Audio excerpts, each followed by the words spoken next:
آج عقیدے کے درس میں رقیہ کے بارے میں ہم پڑھیں گے۔ رقیہ یعنی دم کرنا، جھاڑ پھونک کرنا، کچھ پڑھ کے مریض کے اوپر پھونکنا ہے نا، اس کو دم کرنا کہتے ہیں، جھاڑ پھونک کرنا کہتے ہیں۔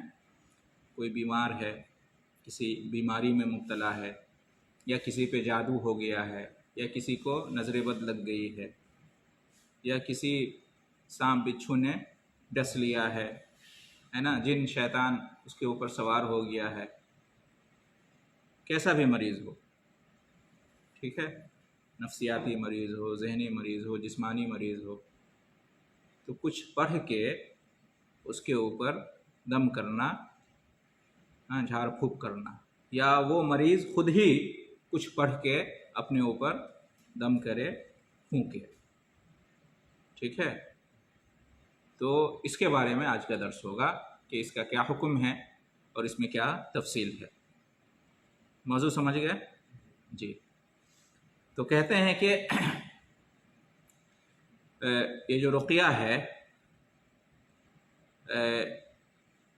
یہ تب صحیح ہوگا، تب درست ہوگا، تب جائز ہوگا جب اس کے اندر 3 شرطیں پائی جائیں گی۔ 3 شرطوں کے ساتھ رقیہ جائز ہے۔ دم کرنا، جھاڑ پھونک کرنا مریض کا خود کے اوپر یا کسی اور کا مریض کے اوپر 3 شرطوں کے ساتھ جائز ہے، صحیح ہے، درست ہے، ٹھیک ہے۔ نمبر 1، اس رقیہ کے اندر کوئی شرعی مخالفت نہ ہو۔ وہ جو رقیہ ہے، جھاڑ پھونک ہے، دم ہے، تو اس کے اندر کوئی شرعی مخالفت نہ پائی جاتی ہو، شریعت کی کوئی خلاف ورزی نہ ہو، اس کے اندر کوئی ایسی چیز، کوئی ایسی بات نہ ہو، کوئی ایسا طریقہ نہ ہو جس کی شریعت میں اجازت نہیں ہے، جو شریعت کے حکم کے خلاف ہے، تو کوئی ایسی چیز نہ ہو۔ پہلی شرط یہ ہے، سمجھ گئے؟ جیسے مثال کے طور پر اس رقیہ کے اندر غیر اللہ کو نہ پکارا گیا ہو، غیر اللہ سے مدد نہ لی گئی ہو، ایسا نہ ہو کہ مطلب اس میں کسی فرشتے کو پکارا گیا ہو، یا کسی جن کو پکارا گیا ہو، یا کسی شیطان سے مدد لی گئی ہو، ٹھیک ہے، تو اس قسم کی چیزیں نہ ہوں، ٹھیک ہے۔ شرک و بدعت والی اس میں کوئی بات نہ ہو۔ ایسا رقیہ کہ جس کے اندر غیر اللہ کو پکارا گیا ہو یا غیر اللہ سے مدد لی گئی ہو، تو یہ جائز نہیں ہے، یہ شرک ہو جائے گا۔ یہ کیا ہو جائے گا؟ شرک ہو جائے گا۔ اللہ کے علاوہ کسی اور کو پکارنا، اللہ کے علاوہ کسی اور سے مدد لینا ہے نا، بیماری کو دور کرنے میں اور شفا یابی اور صحت یابی میں، یہ کیا ہے؟ یہ شرک ہے۔ اس لیے کہ شفا اور صحت اور اس طرح کا نفع اور فائدہ ہونا یہ کس کے اختیار میں ہے؟ اللہ کے اختیار میں ہے، کسی اور کے اختیار میں نہیں ہے۔ اس لیے اس بارے میں اللہ کے علاوہ کسی اور کو پکارنا، کسی اور سے مانگنا، یہ شرک ہے۔ کوئی ایسا رقیہ، کوئی ایسی جھاڑ پھونک جس کے اندر اس طرح کی شرکیہ کوئی بات ہو یا بدعت کی کوئی بات ہو، تو وہ رقیہ جائز نہیں ہے، وہ رقیہ درست نہیں ہے، وہ رقیہ صحیح نہیں ہے۔ پہلی شرط سمجھ میں آ گئی؟ وہ رقیہ شرک و بدعت سے کیا ہو؟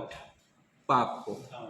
ایسا رقیہ ہو، وعلیکم السلام ورحمۃ اللہ، جو شرک و بدعت سے خالی ہو، اس رقیہ کے اندر شرک و بدعت کی کوئی بات نہ پائی جاتی ہو، تو ایسا رقیہ کیا ہے؟ جائز ہے۔ یہ پہلی شرط ہوئی۔ رقیہ مریض کا اپنے اوپر کچھ پڑھ کے دم کرنا، پھونکنا، جھاڑ پھونک جس کو کہتے ہیں، یا کسی اور کا کسی مریض کے اوپر ایسا کرنا، یہ کب جائز ہے؟ جب اس کے اندر 3 شرطیں پائی جاتی ہوں۔ پہلی شرط یہ ہے کہ اس رقیہ کے اندر شرک و بدعت والی کوئی بات نہ پائی جاتی ہو، صرف اللہ سے دعا کی گئی ہو، اللہ کو پکارا گیا ہو، غیر اللہ کو نہ پکارا گیا ہو، جیسے کہ فرشتوں کو یا جنات کو یا شیطانوں کو ہے، یا نیک لوگوں کو اس میں نہ پکارا گیا ہو، ان سے نہ مانگا گیا ہو، یہ پہلی شرط ہے، اس لیے کہ یہ سب کیا ہے؟ شرک ہے۔ تو شرک یا بدعت والی کوئی بات اس کے اندر نہ ہو، شریعت کی کوئی مخالفت نہ ہو، سب کچھ شریعت کے مطابق ہو اس کے اندر، تو جائز ہے، ورنہ جائز نہیں ہے۔ دوسری شرط یہ ہے کہ جو کچھ وہ پڑھ کے رقیہ کر رہا ہے، جھاڑ پھونک کر رہا ہے، دم کر رہا ہے، تو وہ چیز جو پڑھی جا رہی ہے وہ سمجھ میں آنے والی چیز ہو، ٹھیک ہے؟ پڑھنے والا، سننے والا سمجھ رہا ہو کہ وہ کیا ہے، کون سی عبارت وہ پڑھ رہا ہے، کون سا جملہ وہ پڑھ رہا ہے، کیا باتیں ہیں وہ سمجھ میں آنے والی، ٹھیک ہے؟ پوشیدہ نہ ہو، وہ اس میں کوئی پیچیدگی نہ ہو، بالکل ظاہری بات ہو، صاف بات ہو، سمجھ میں آنے والی بات ہو، ٹھیک ہے؟ اس میں کوئی ایسی چیز نہ ہو جو سمجھ سے پرے ہو، ایسی عبارتیں، ایسی باتیں، ایسے جملے نہ ہوں کہ جو لوگوں کو معلوم نہ ہو کہ اس میں کیا ہے، اس کا کیا مطلب ہے، ٹھیک ہے؟ تو ان چیزوں سے پاک ہونا چاہیے، ٹھیک ہے؟ بہت سارے لوگ کیا کرتے ہیں، ایسا رقیہ کرتے ہیں کہ جس میں پتہ نہیں وہ کیا کیا پڑھتے ہیں، کچھ سمجھ میں نہیں آتا ہے نا؟ جادو ٹونا، انتر منتر جنتر، اس طرح کی چیزیں، ٹوٹکے وغیرہ ہوتے ہیں، تو ایسا نہیں ہونا چاہیے، ہے نا؟ حروف کو ملا کر نہیں پڑھتے ہیں، نمبرات وغیرہ پڑھتے ہیں، یا اس طرح کی چیزیں جو ہے نا، پتہ نہیں کون سا کن کے نام لیتے ہیں، کس طرح کی باتیں ہوتی ہیں، تو ایسا نہیں ہونا چاہیے بالکل۔ وعلیکم السلام ورحمۃ اللہ۔ رقیہ میں جو وہ پڑھ رہا ہو وہ باتیں بالکل کیا ہوں؟ صاف صاف ہوں، ظاہر ہوں، اور سمجھ میں آنے والی، کوئی ایسی بات نہ ہو جو سمجھ سے پرے ہو، ٹھیک ہے؟ تو یہ بھی شرط ہے، اس کے اندر طلاسم نہ ہو، اس کے اندر شعوذہ نہ ہو، یعنی جادوگر وغیرہ کا جو اپنا یہ ہوتا ہے نا طریقہ، پتہ نہیں کیا پڑھتے ہیں، چیزوں کا نام لیتے ہیں، تو کاہنوں والی بات، جادوگروں والی بات، یا جو شرک کرنے والے لوگ ہوتے ہیں وہ شرکیہ الفاظ یا اس طرح سے کچھ ایسی چیزیں پڑھتے ہیں جو سمجھ میں نہیں آتی، ٹھیک ہے؟ عام استعمال میں وہ باتیں نہیں ہوتی ہیں، تو ان چیزوں کا استعمال رقیہ کے اندر نہیں ہونا چاہیے۔ یہ دوسری شرط ہوئی، ٹھیک ہے؟ تیسری شرط یہ ہے کہ رقیہ کرنے والا اور رقیہ کرانے والا دونوں کا یہ عقیدہ نہیں ہونا چاہیے کہ یہ جو رقیہ ہے یہ بذات خود فائدہ پہنچائے گا، یہ جو رقیہ ہے، یہ جو جھاڑ پھونک کا عمل ہے، یہ دم کرنے کا عمل ہے، خود اس کے اندر نفع پہنچانے کی صلاحیت ہے، اس طرح کا عقیدہ نہ ہو، یہ رقیہ ہی مجھے فائدہ پہنچائے گا، یہ رقیہ ہی شفا دے گا، اس رقیے کے اندر بذات خود تاثیر ہے، ٹھیک ہے؟ اس طرح کا عقیدہ نہیں ہونا چاہیے، بلکہ عقیدہ یہ ہونا چاہیے کہ یہ صرف ایک سبب ہے، یہ کیا ہے؟ ایک سبب ہے، اور مسبب کون ہے؟ اللہ ہے، اللہ چاہے گا تو یہ سبب فائدہ پہنچائے گا، نفع پہنچانے والا اللہ ہے، شفا دینے والا اللہ ہے، یہ عقیدہ ہونا چاہیے۔ رقیہ کرنے والا اور رقیہ کرانے والا دونوں کا یہ عقیدہ ہونا چاہیے کہ شفا اللہ کے ہاتھ میں ہے، نفع نقصان کا مالک اللہ ہے، یہ جو رقیہ ہے یہ نفع نقصان کا مالک نہیں ہے، اس کے اندر یہ اختیار نہیں ہے کہ از خود شفا دے دے، صحت دے دے، فائدہ پہنچا دے، اس کے اندر بذات خود کوئی تاثیر نہیں ہے، بلکہ یہ سبب ہے اور اللہ کے حکم سے، اللہ کی مشیت سے یہ کارگر ہوگا، یہ عقیدہ ہونا چاہیے، سمجھ گئے؟ تو رقیہ پھر سے بتا دوں جو لوگ لیٹ سے آئے ہیں، رقیہ یعنی کسی مریض کا کچھ پڑھ کے اپنے اوپر پھونکنا، یا کسی اور کا کسی مریض کے اوپر کچھ پڑھ کے پھونکنا، یہ کب جائز ہے؟ جب اس کے اندر 3 شرطیں پائی جاتی ہوں،